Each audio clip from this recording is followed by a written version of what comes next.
an ever-deepening intimacy with the person of Jesus Christ. We are using William C. Madison III's book entitled True Happiness and the Virtues, Introducing Moral Theology. We are discussing the cardinal virtue of prudence, the charioteer of the virtues. How exactly does prudence help cause virtuous actions? 3 thoughts. The first is indeed setting a specific means or path to putting a virtuous desire into action. Imagine that you wish to give money to help victims of a recent natural disaster. That is a generous intention. But, of course, you have not yet put into action that virtuous good. If you gave the money to an unknown person with no credentials who claims to be raising money for the victims, it may never find its way there, and thus you never served those you intended to help.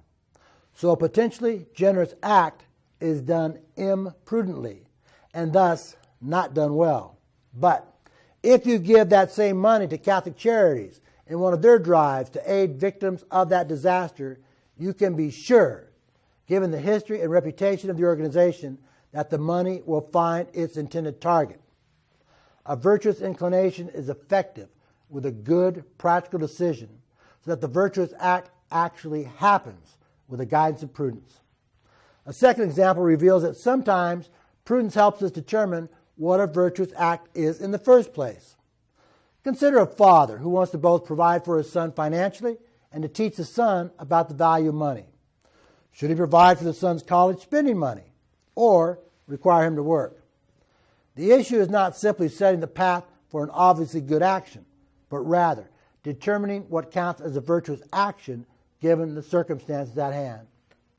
Consider a third way that prudence is needed for good practical reasoning.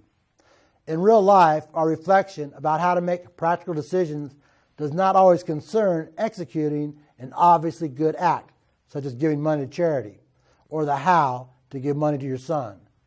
Prudence is often a matter of properly balancing many diverse commitments and projects in one's lives. Sometimes we get overwhelmed with projects and decisions.